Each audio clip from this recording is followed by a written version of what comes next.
요셉이 이끌려 애굽에 내려가매 바로의 신하 친위대장 애굽 사람 보디발이 그를 그리로 데려간 이스마엘 사람의 손에서 요셉을 산이라. 여호와께서 요셉과 함께 하심으로 그가 형통한 자가 되어 그의 주인 애굽 사람의 집에 있으니 그의 주인이 여호와께서 그와 함께 하심을 보고 또 여호와께서 그의 범사에 형통하게 하심을 보았더라.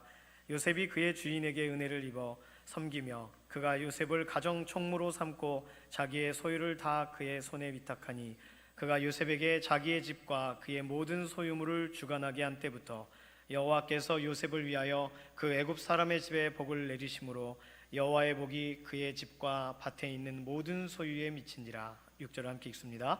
주인이 그의 소유를 다 요셉의 손에 위탁하고 자기가 먹는 음식 외에는 간섭하지 아니하였더라. 요셉은 용모가 빼어나고 아름다웠더라. 아멘. 성공자 요셉의 삶이라는 제목으로 원로 목사님께서 말씀 증거하시겠습니다.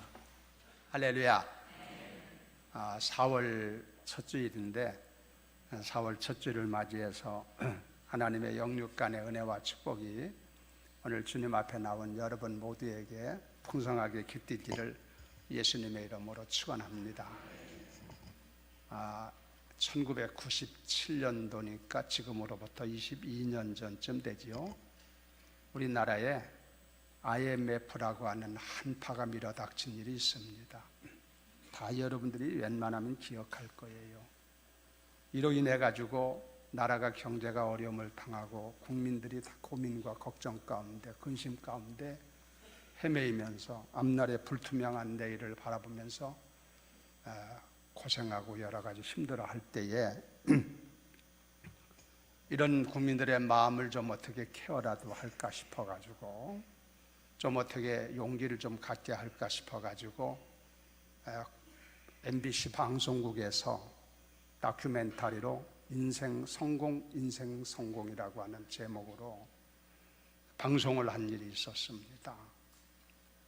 여러 해 동안 했는데 그 내용은 우리나라의 각계각층에서 여러 모양으로 성공한 사람들, 입지전적인 사람들이지요. 이런 성공한 사람들을 발탁을 해가지고 그 방송에 직접 나와서 자기들이 어떻게 해서 인생을 이렇게 되게 됐는지에 대한 비하인드 스토리를 간증 같은 얘기죠. 그런 얘기를 쭉 국민들에게 보여줌으로 말미암아서 국민들이 어려움에 처했을 때에 어떻게 대처해야 되느냐, 어떻게 해서 이 문제를 극복할 수 있느냐 하는 것들을 우리들에게 좀 알려주려고, 그래서 국민들의 마음을 좀 다독거려 주려고 이런 방송을 했던 일이 있었는데, 그 방송은 4년 동안 진행을 하고 2001년도 11월 달에 골프 선수였던 박세리 선수를 끝으로 해가지고 방송을 종영을 했습니다. 그때 많은 사람들이 그 성공했다는 사람들이 이제 나와서 방송국에서 얘기를 많이 했잖아요. 그런데 그 여러 사람들이 성공했다고 하는 사람들의 공통적인 면이 무엇이었느냐, 성공한 사람들의 공통점이 뭐냐, 그런 얘기지. 그 공통점이 첫째는 그들은 어느 환경과 어느 위치와 상황에 속했다 할지라도 저들은 성실하고 최선을 다해서 살았다는 겁니다.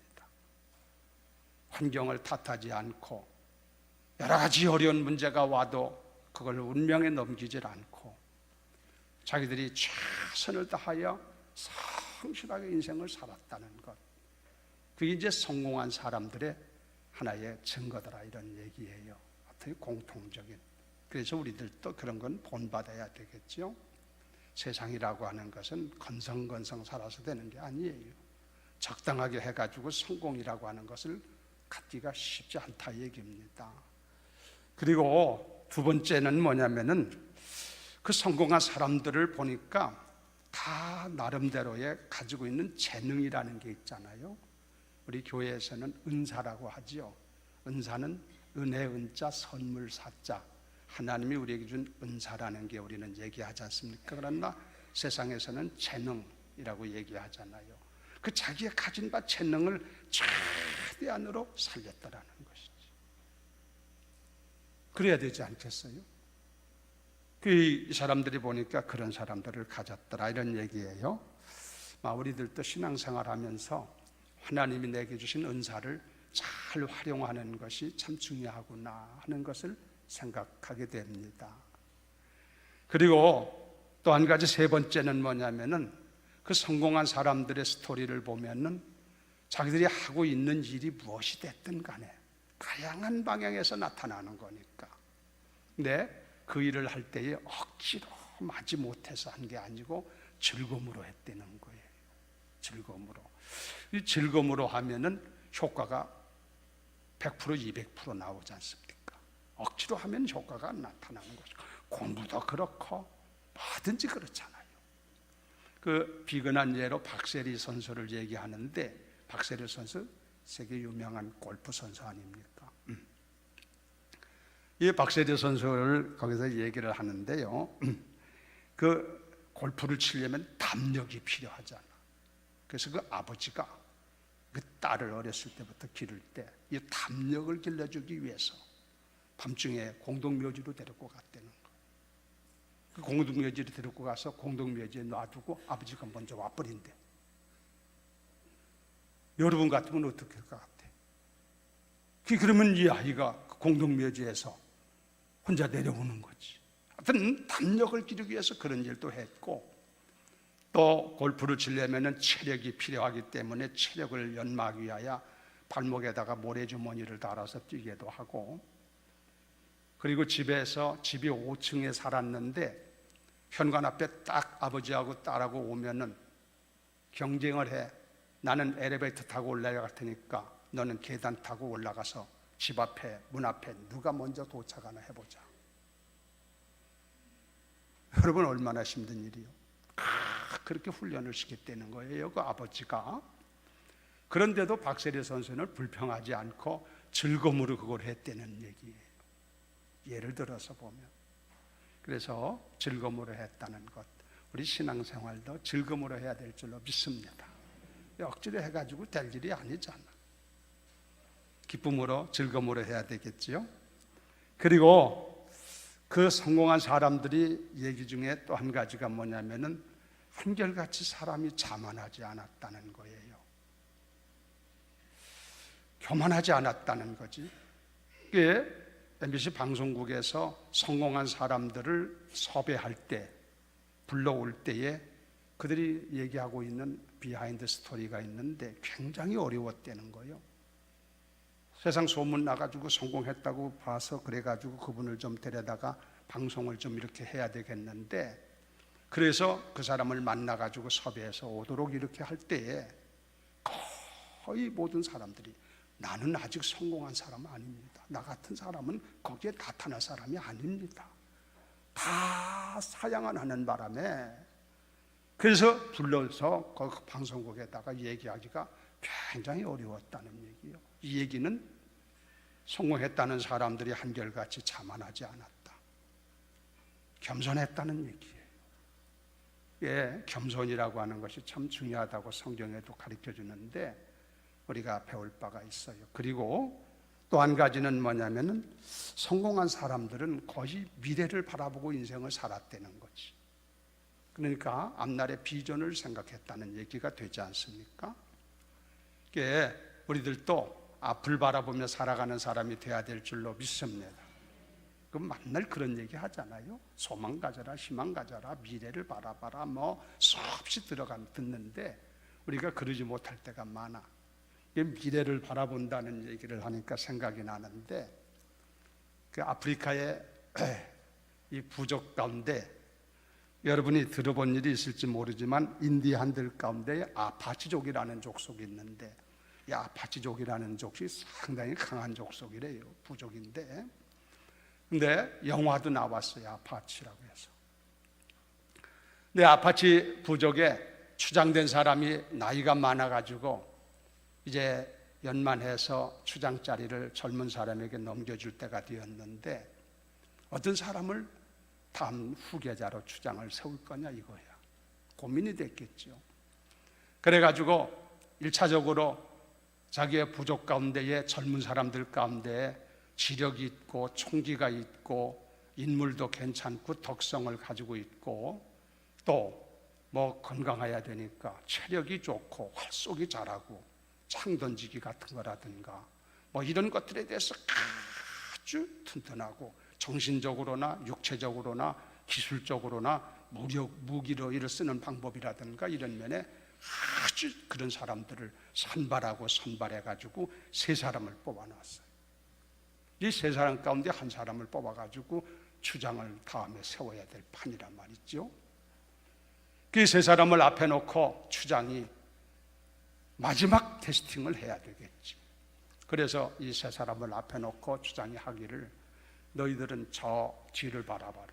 그러면 저 멀리에 산이 보이지 않느냐. 그러니 너희들은 저 산에 올라갔다 오너라. 멀리 있는 산입니다. 가서 거기서 산에서 올라갔다 내려올 때 증거를 하나씩 가지고 오너라. 그런지 젊은 사람들이 그 추장의 말을 듣고 서둘러 가지고 그 산에 갔을 거 아니겠습니까? 가서 다 산을 갔다 꼭대기까지 올라갔다가 다시 내려왔는데 이제 다시 세 사람이 모였을 거 아니겠어요? 근데 증거를 가져오라고 했단 말이지. 근데 한 사람은 꽃을 가지고 왔어요. 그 산 꼭대기에 있었던 꽃이겠죠. 꽃을 하나를 증거를 가지고 왔는데 두 번째 사람은 보니까 맨질맨질한 돌 하나를 가지고 왔어. 그게 산 위에 있던 돌이지. 이 증거로 가지고 온 거예요. 그런데 세 번째 사람은 빈손 가지고 온 거라. 아무것도 가지고 온 게 없어. 그래서 추장이 묻기를 너는 어찌하여 빈손 가지고 왔느냐? 너는 정말 갔다 온 거냐? 하면서 그에게 물으니까 이 세 번째 젊은 사람이 대답하기를 추장님, 저는 그 산 위에 올라가서 산 너머의 동네를 바라봤습니다. 그 산 너머의 동네를 보니까 들이 아주 비옥하게 넓게 전개되어져 있고 거기에는 아주 밝은 강이 흐르고 있는 것을 보았습니다. 그래서 나는 그 산에 올라가서 앞으로 우리 동족이 우리의 부족이 여기서 좁은 데서 살 게 아니라 그 산 너머에 가서 우리가 살아야만 희망이 있다는 것을 가지고 생각하고 왔습니다. 그렇게 얘기를 하더라는 거예요. 그러면 이 세 사람 가운데 여러분 어떤 사람이 추장이 됐다고 생각을 하세요? 그건 여러분의 판단에 맡기겠습니다. 이 사람이 꿈을 갖는다는 것이 참 중요하죠. 여러분, 사람들은 다 성공을 원하고 나도 성공하기를 바라고 하나님도 성공하기를 바라시겠지만 이 여러분 성공이라는 게 뭘 가지고 성공이라고 생각하세요? 그 성공이라고 하는 것은 이 사람은 이렇게 얘기하고 저 사람은 저렇게 얘기하는데 그 성공이라고 하는 것은 가만히 보면은 그 사람이 가지고 있는 가치관에 따라 가지고 성공을 보는 각도가 달라. 예를 들어서 내가 가치관을 돈이 제일 귀하다, 돈이 제일 가치가 있다고 생각하는 사람은 돈을 많이 버는 것을 성공이라고 얘기하겠지. 지식이 최고의 가치가 있다고 생각하는 사람은 어떻게든지 해서 지식을 많이 갖는 것이 성공이라고 얘기할 거 아니겠습니까? 자기가 가지고 있는 가치관 따라서 평가를 내리니까. 뭐 다른 면에서 뭐 권세라든가 명예라든가 이런 것도 그렇고. 그렇죠? 근데 일반적으로 수준 낮은 사람들은 그런 데다 가치관을 두는데 조금 가치를 높여서 좀 소중하게 인생의 삶에 있어서 가치관을 두고 보는 사람들은 그런 물질적인 것 이런 데다가 두질 않고 성공한 사람은 어떤 사람이냐? 성공한 사람은 첫째는 그 사람이 어떤 사람이 되었느냐는 것이에요. 인격적인 문제지. 돈을 아무리 많이 가지고 있어도 인격이 현찬하면 시답단치 않으면 바로 돼 있지 않으면 그 사람은 결코 성공한 사람이 아니잖아. 인격이 얼마나 잘 고매한 인격으로 다듬어지고 인격을 갖췄느냐, 이게 성공한 사람이지. 수준을 좀 높여보는 거예요. 그 다음에 성공이라고 하는 것은 뭐냐? 성공은 그 사람의 삶의 질이 문제야. 퀄리티가 문제지. 질. 그 사람이 살면서 과연 행복을 느끼고 있느냐는 것이지. 아무리 내가 고대광실 높은 집에 살아도 행복감이 내게 주어지지 않는다면 그 사람은 성공했다고 얘기할 수가 없어. 그러나 소가 잠깐 외딴 집에 산다 할지라도 늘 마음에 행복하면 그 사람이 성공한 사람 아니냐 이거지. 그리고 또 한 가지는 그 사람이 성공한 사람이라고 가치를 조금 높여서 보면 어떤 사람이냐면은 인생을 산 후에 세상 사람들이 어떻게 평가할 거냐 하는 문제입니다. 호랑이는 옛날부터 가죽을 죽으면 남기고 사람은 죽은 후에 이름 석자를 남긴다는 말이 있잖아요. 내가 세상을 떠난 후에 사람들이 나를 어떻게 볼 것이냐. 이런 각도에서 보면 성공이라고 하는 것이 좀 달라져. 그런데 우리가 신앙적으로 봤을 때는 또 영적으로 보면 또 달라. 그럼 영적으로 봤을 때 성공한 사람은 어떤 사람이냐? 저는 그렇게 생각해요. 성공한 사람이 누구냐면 인생길에 세상에 왔다가 성공한 사람의 첫째 조건은 구원을 받았느냐는 것이죠. 예수 믿고 구원 받은 사람이 성공한 사람인 줄로 믿습니다. 여러분 부자와 나사로의 비유를 아시잖아. 부자가 세상에서는 호의호식하고 얼마든지 사람들이 부러워하는 그런 삶을 살았지만 그가 구원을 받지 못함으로 말미암아 어떻게 됐습니까? 불구덩이에 들어가 가지고 고통하는 모습을 보잖아. 그게 무슨 소용이 있나 이것이. 그 세계는 영원한 세상인데 내세는 구원받는 것이, 그래서 이걸 예수 만나는 것, 하나님을 만나는 것이 복이라고 얘기하는 거예요. 여러분들은 예수를 만나 복된 사람 된 줄로 믿습니다. 옆에 분한테 얘기해요. 복 받으셨습니다. 그냥 괜히 하는 거 아니요. 예수 믿게 된 거 복 받은 거예요. 할렐루야. 그래서 영적으로 보면은 세상에서 아무리 별소리 다 해도 구원받지 못하면 소용없어. 그렇죠? 그래서 예수 만나 구원받는 것이 참 성공한 삶입니다. 그 다음에요, 예수 믿은 사람을 두 번째는 성공한 사람, 영적으로 봤을 때 내 인생을 사는데 삶의 목적을 어디에 두느냐가 중요해. 내가 나의 삶을 위해서, 나를 위해서만 목적을 두고 산다면 그 사람을 영적으로 성공했다고 누구도 얘기하지 않아. 하나님의 영광을 위해서 살았느냐 하는 것이 중요하지. 그렇죠? 내가 삶의 목적을 어디에 두느냐가 중요해. 그리고 또 한 가지는 이 세상의 여정을 맞추는 날 내가 어떤 모습으로 주님을 배울 거냐. 그것이 우리의 성공과 실패의 문제가 거기에 있는 줄로 믿습니다. 아무쪼록 여러분들은 주님의 은혜 가운데서 영적으로서 성공하고 세상적으로 승리하는 복된 성도 되기를 예수님의 이름으로 축원합니다. 자, 오늘 말씀의 중심 인물이 누구냐면 요셉이라는 사람이야. 요셉에 대해서는 여러분 너무너무 잘 알잖아요. 근데 요셉이라고 하는 사람은 명실공히 성공한 사람의 표본된 사람이에요. 성경에 보면 뭐 성공한 사람들이 많잖아요. 근데 요셉은 그 성공한 사람 가운데 한 사람이라고 볼 수 있는데 아주 우리들에게 좋은 표본이 되는 사람 중에 하나란 말이에요. 이 요셉이라는 사람이 성공한 사람이 됐다고 하는 것은 비단 이 사람이 노예의 신분에서 애굽 나라의 총리가 됐다고 하는 것 가지고만 얘기하자는 것은 아니고, 이 사람은 하나님 앞에도 성공한 사람이고 사람 앞에도 성공한 사람이라. 이건 아주 명실공히 누구든지 인정하는 삶이에요. 그러면 이 요셉이라고 하는 사람이 어떻게 해서 인생길을 성공할 수 있는 사람이 되었다는 얘기냐? 그 얘기가 있을 거 아니에요. 그 요셉에 대한 얘기를 창세기에 쭉 읽어보면 요셉에 대한 얘기들이 나오잖아요. 그래서 요셉이라는 사람은 도대체 어떻게 인생을 살았기에, 마음을 어떻게 가지고 그의 삶에 있어서 모든 가치관을 어디에다 두고 자세와 모든 것은 어떤 자세를 가지고 인생을 살았기에 이렇게 명실상부한 오고 오는 세대에 성공한 사람으로 우리에게 그려지고 있느냐는 얘기지. 그래서 오늘 요셉에 대해서 잠깐 말씀을 드리고 우리들도 요셉 같은 인생을 살아갔으면 좋겠다. 그래서 말씀을 나누는데 말씀 잘 배우고 여러분의 지금까지도 애쓰고 수고하고 노력하셨는데 남은 삶 더 힘차게 노력하셔서 제2의 요셉, 제3의 요셉이 되는 분들 되기를 주의 이름으로 축원합니다. 그러면 요셉이라고 하는 사람은 인생의 삶을 어떻게 살았기에 그런 성공적인 모델이 될 수 있었느냐는 것이지. 근데 요셉을 보면은 요셉이라고 하는 사람은 특징이 우리가 성경 봐서 아시죠?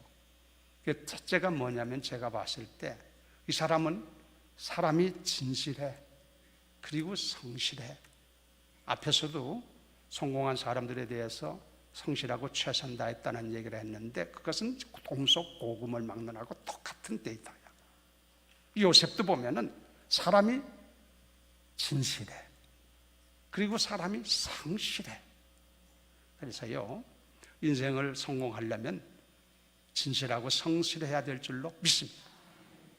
신앙생활도 성실하게 하는 것이 승리의 비결이에요. 그렇죠?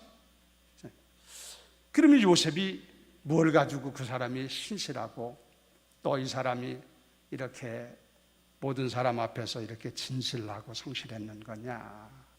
성경에는 요셉이가 진실하고 성실했다는 얘기를 하지 않아. 하나, 그의 삶의 모습을 보면 알 수가 있는 것이 뭐냐면 사람이 누구든지요, 사람이 진실하고 정직하고 성실하면 거기 따라오는 것이 있어요. 그게 뭐냐면은 다른 사람으로부터 신뢰를 받아, 인정을 받아.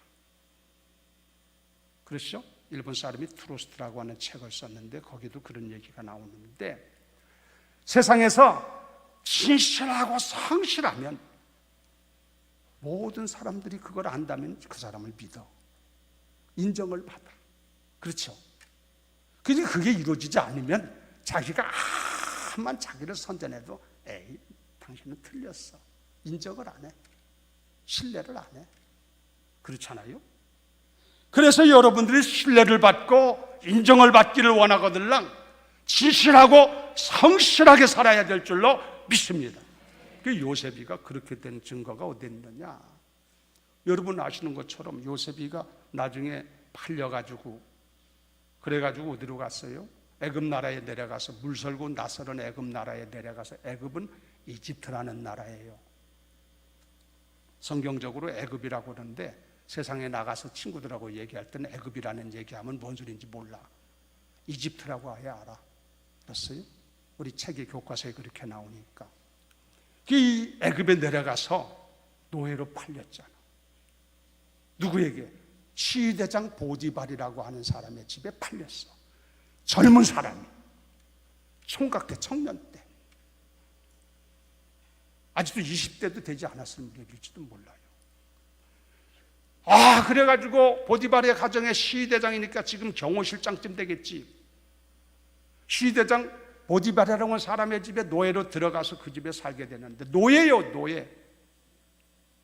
취직한 것도 아니고 뭐 고용된 것도 아니고 노예예요. 이거 신분이 팔려갔으니까 노예가 됐는데 가만히 그 주인된 보디발이라는 사람이 이 청년을 갖다가 노예로 불러가지고 사서 쓰는데 보니까 사는 모습을 보니까 하는 언행심사를 모든 걸 보니까 사람이 진실해.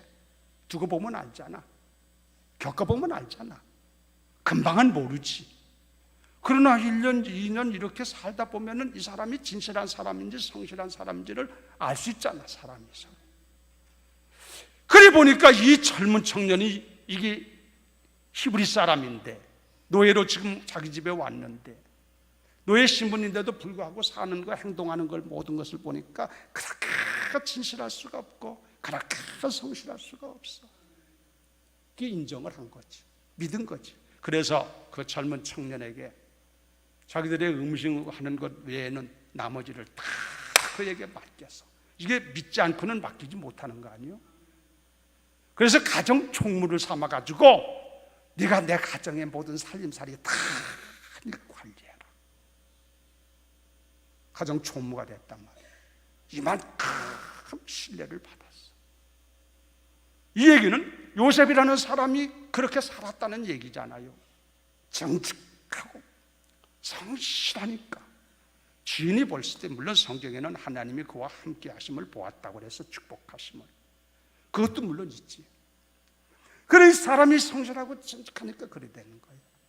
뿐만 아니라 이 사람은 언제든지 그랬어요. 나중에는 잘못한 일이 없는데 옥중에 들어가지 않아요? 무고한 죄로 옥중에 투옥되는 장면 아시지? 뭐 시간 그거 다 설명할 건 없잖아. 근데 옥중에서도 보니까 거기에서도 사람이 진실하고 사람이 성실해. 자기가 잘못한 일 없는데도 옥에 들어가서 있는데도 불구하고 웬만한 사람 같으면 투정 부리고 뭐 그럴 것 같은데 그것도 없고 아주 언제 어디서든지 사람이 진실하고 성실해. 그러니까 간수장이 보니까 사람이 진실하고 성실하니까 그 죄수들을 요셉에게 다 맡겨서 관리하도록 했다는 거예요. 그러니까 사람이 진실하고 성실하면은 누구 앞에 가서도 어느 곳에서 가서든지 인정을 받아. 그리 성공하는 사람이 되는 거예요. 나중에 이 사람이 애굽의 총리가 되지 않습니까? 애굽의 총리가 됐을 때도요, 사람이 그 왕이 그걸 볼 거 아니야? 총리를 시켜놓고 그 사람이 어떤 사람인가를 보는데 말하는 것, 행동하는 것, 생각하는 것 모든 것을 다 체크해 볼 거 아니야. 그런데 이 사람을 총리를 삼아놓고 보니까 사람이 그렇게 진실할 수가 없어. 그렇게 성실할 수가 없어. 하늘의 별처럼 빛날 정도로 그렇게 훌륭한 사람이에요. 그래서요 41장에 창세기 41장에 보면은 애굽 왕 바로가 그에게 말하기를 나는 바로라 이 땅에서 애굽 나라에서지 내 말이 내 명령이 없어 허락함이 없이는 함부로 수족을 늘릴 자가 없을 것이다. 그러니까 전권을 그에게 맡겼다는 얘기야. 왕이 그 애굽의 총리로서 전권을 애굽 나라 사람 가운데 수족을 내 허락 없이는 함부로 놀릴 자가 없다. 이거 왕권과 같은 전권을 맡긴 거지. 그러니까 사람이라는 것이 어디를 가든지 진실하고 성실하다 보니까 가는 곳마다 인정을 받고 신뢰를 받고 그것이 성공의 비결이에요. 누구든지 인정해 주지 않으면 뭐 쓸데없잖아. 안 되잖아요. 직장생활 하는데도 그 상사된 분이 인정하지 않으면 결코 좋은 일 맡기지가 않을 거 아닙니까? 이 요셉이라는 사람은 진실하고 성실했더라. 이게 기독교의 정신이에요. 주님의 정신이에요. 우리들도 세상에 살면서 주님의 어느 부분에 보더라도 우리가 진실하게 살기를 원하시고 성실하게 살기를 주님은 우리에게 가르쳐 주시지. 그러므로 우리 예수 믿는 사람들은 그렇게 살아야 될 줄로 믿습니다. 찬송가 있죠? 신실하게 진실하게 거룩하게 살게 하소서 한번 부릅니다. 신실하게 진실하게 거룩 살게 하소서. 신실하게 진실하게 거룩하게 살게 하소서. 하나님 나의 마음 만져주소서. 하나님 나의 영혼 새롭게 하소서. 2절 신실하게 진실하게 거룩하게 살게 하소서. 신실하게 진실하게 거룩하게 살게 하소서. 하나님 나의 기도 들어주소서. 하나님 주의 길로 인도하소서. 할렐루야. 요셉이라는 사람이 성공하게 된 것은 진실하고 성실했더라는 것. 이런 걸 우리가 본받아야 된다는 얘기지. 두 번째는 요셉이라는 사람은요, 그 성공하게 된 비결을 이렇게 추구해 보면 과거에 매이지 않았던 사람이야. 다시 말해 비전 때문에 과거에 매이지 않은 사람이에요. 요셉이 과거를 아시죠? 요셉은 억울한 일을 너무 많이 당한 사람이야. 그것도 자기의 형제들한테. 그렇죠? 요셉이라고 하는 사람이 12형제 중에 11번째가 아닙니까? 근데 형제들 때문에 형제들이 자기를 죽이려고 했던 일이 있었잖아. 물론 그 가정 배경이 그런 게 좀 있었어요. 이 요셉에는 이 형제들이 12명이지만 어머니는 4사람에게서 났어. 다 이복 형제들이 많아. 그러니까 이런 부분이 좀 있을 수는 있다고 생각이 돼요. 어떤 이런저런 이유가 있고 요셉이 꿈꾼 얘기를 한 것도 있고 그래가지고 그 형제들한테 미움을 받아가지고 시기지, 질투지. 그래가지고 형제들이 요셉을 갖다가 죽이려고 땅에다가 그냥 굴 속에다 넣었던 일도 있었고, 그걸 어떻게 좀 살려내가지고 이렇게 죽일 수는 없잖아요 해가지고 애굽으로 내려가는 대상들에게 요셉을 팔아가지고 나중에 애굽에 내려가서 보디발의 가정에 종살이를 하게 되잖아. 여러분, 남도 아니고 형제들이 자기를 팔아가지고 애굽에 종살이를 삼아가지고 만들어놨으니 고향 산천 떠나버리고 부모님 다 잊어버리고 낯설고 무서운 땅에서 젊은 청년이 가서 이렇게 된 신세를 생각할 때 얼마나 억울해, 얼마나 원한이 많겠어, 얼마나 기가 막힌 삶이다, 이런 얘기가 바꿔놓고 생각해보라고. 그런 생각을 하면은 밤잠이 안 올 거 아니에요. 병이 나든지 무슨 문제가 정신이 돌든지 구정 날 거 아니에요. 이런 생각하면 무슨 손에 잡힐 일이 뭐 있나. 그런데도 불구하고 요셉이라는 사람은 그 요셉의 전기를 쭉 성경에 보면은 전혀 그런 것에 개의치 않고 그런데 매이지 않고 언제든지 원망하거나 불평하거나 그런 생각도 갖지 않고 사람이 삶의 현장에서 늘 자유롭게 이렇게 똑같은 삶을 살아가는 것처럼 이렇게 살게 된 것을 볼 수 있어요.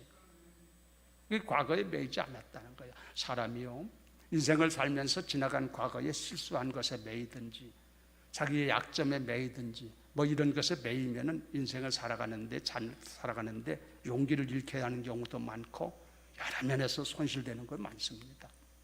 이 요셉은 전혀 과거에 매이질 않고 아마 그것은 요셉이 가졌던 비전 때문에 그런 줄 알아요. 요셉은 여러분 청년 때 젊었을 때 꿈을 꿨잖아. 청소년 때 꿈을 꿨는데 이건 자기가 만든 비전이 아니야. 꿈이라는 비전이라는 말이 꿈이라는 말이에요. 환상이라는 뜻도 가지고 있고. 근데 요셉이가 청소년 때 꿈을 꿨는데 11번째 아들이에요. 꿈을 꿨는데 성경에 나와요. 밭에 나가서 나무 이 곡식단을 묶는데 곡식단을 이렇게 묶는 일을 하는데 꿈 얘기요. 요셉이가 꿈꾼 거. 곡식단을 묶는데 다 이제 묶었겠지. 묶었는데 요셉의 단은 딱 단에 서 있어. 그런데 나머지 형제들이 단이 싼 게 있는데 요 나머지 곡식단들이 자기를 위해서 다 절을 하더라요. 그 이걸 형제들한테 얘기하니까 형제들이 어떻게 생각하겠어? 야, 이 녀석아, 그럼 우리들이 다 너한테 절한다는 얘기냐? 이렇게 나오지. 그래서 미움을 받은 일이 있었어요.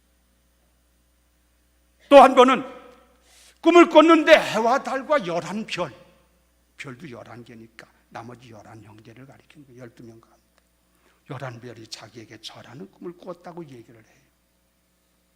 그러니까 아버지도 야, 그런 소리 함부로 하지 마라. 그렇잖아. 형제들이 들을 때 기분 나빠하고 기분 좋게 생각하는 사람이 누가 있어? 어떻게 이 얘기를 안 했더라면 좋을 뻔했는데 그 얘기를 다 해놓으니까 형제들이 더 미워하게 됐다. 그러나 악한 요셉이는 그때 가졌던 하나님이 주신 꿈, 자기가 만든 게 아니잖아. 자기가 생각한 게 아니잖아. 하나님이 주신 그 꿈을 생각할 때에 앞으로 하나님께서 나를 통해서 내 부족을 구원할 것이다, 내 부족을 인도할 것이다 하는 꿈이 그때부터 다 가지고 있었겠지. 이 비전이 요셉으로 하여금 지나간 과거의 여러 가지 좋지 못한 환경과 여건으로부터 이기게 하는, 승리하게 하는 그런 역사를 갖게 한 줄로 믿습니다. 우리 예수 믿는 사람들도 세상에 살다 보면은 이런저런 억울한 일도 있고 마음에 한이 되는 것도 있고 분한 것도 있고 여러 가지 있을 수 있는데 그런 거 우리가 털어야 돼요. 그럼 우리는 어떻게? 우리도 소망 가지고 털어야 돼. 우리의 소망은 예수신 줄로 믿습니다.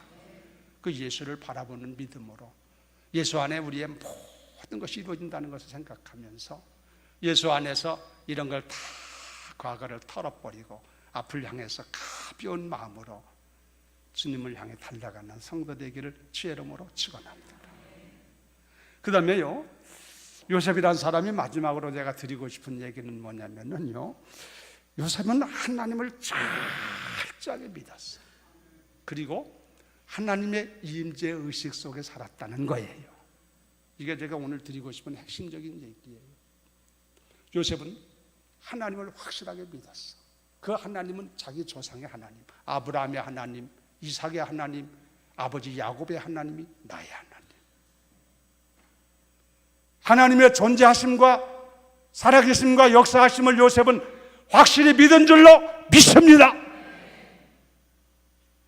그 하나님이, 요셉이 믿었던 그 하나님이 여러분과 나의 하나님이시여. 그분이 우리의 아버지요. 할렐루야.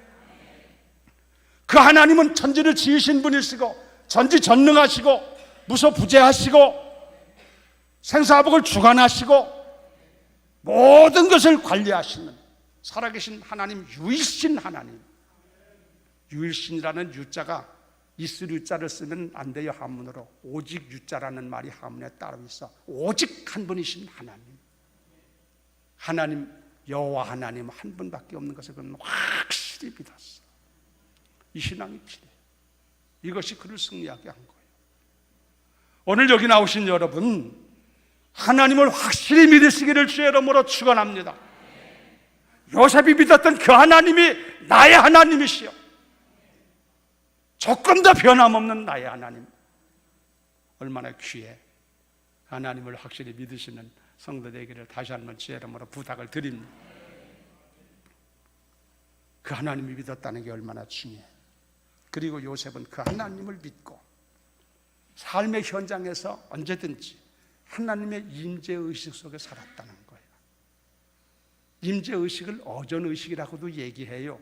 이게 무슨 소리냐면은, 임재의식이라는 말은 항상 24시간 주야로 내가 어느 곳에 있든지 하나님이 나를 보고 계신다. 하나님이 임재한 간대가 있다는 뜻이야. 믿으면 아멘. 그걸 여러분이 아셔야 돼. 우리 신앙이 여기에 서야만 경건한 삶이 이루어져. 알았어요? 여러분이 집에 계실 때든지 교회에 와 계시든지 여러분이 하여튼 어디가 계시든지 밤이나 낮이나 24시간 이불 쓰고 들어가 있어도 하나님이 다 보고 계신 줄로 믿습니다. 그 하나님이 지금 그 밑에, 임재 속에, 하나님 임재 밑에 내가 있다는 거예요. 그러니 언행심사가 그분이 지금 내 앞에서 나를 보고 계시고 알고 계신데, 분초마다 불꽃 같은 눈동자로 내가 어찌 함부로 하나님 앞에서 언행심사를 함부로 살 수 있겠냐. 그 경건생활이 그래서 이루어지는 거예요. 알았어요? 이 하나님을 여러분도 갖고 그 하나님을 믿고 그렇게 사시기를 주의 이름으로 축원합니다. 그것이 뭘 가지고 우리가 알 수 있느냐?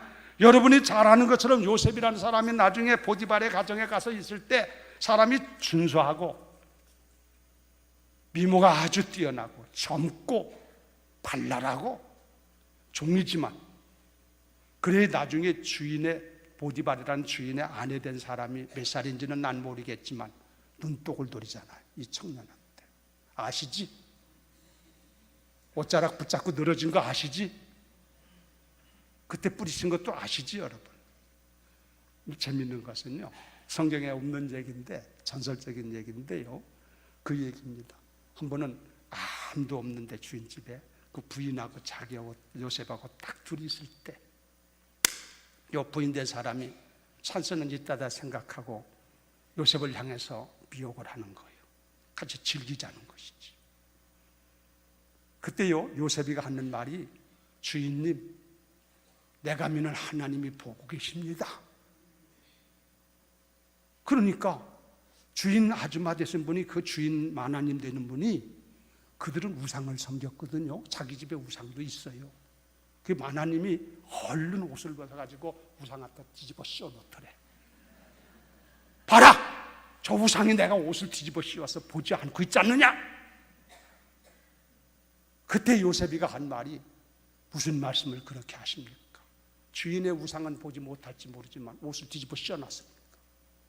내가 믿는 하나님은 보고 계십니다. 그러면서 거절했다는 거예요. 이게 하나님 임재의식 속에 살기 때문에 이런 삶의 경건이 있다는 얘기예요. 언제 어디서든지 하나님이 보고 계시다. 불꽃 같은 눈동자로 보고 계시다. 우리가 이것만 바로 가지면 우리 신앙이 확 달라질 거 아니겠습니까? 그래서 하나님 앞에도 성공적인 사람이 되고 사람 앞에도 성공적인 사람이 됐다 이거지. 맞춥니다. 하나님은 여러분과 내가 성공의 인생길을 걷고 아버지 앞에 서기를 원하실 줄로 믿습니다. 또 우리들도 그렇잖아. 그러므로 오늘 말씀 나눈 것처럼 요셉처럼 여러분들이 언제든지 진실하고 정직하고 성실하게 살기를 바라고, 그 다음에 여러분들이 과거에 매이지 말고 소망 가지고 살기를 바라고, 그리고 하나님을 확실히 믿고 그분의 임재의식 속에서 살아가는, 그래서 제2의 요셉이 여러분이 되어지기를 주의 이름으로 축원합니다.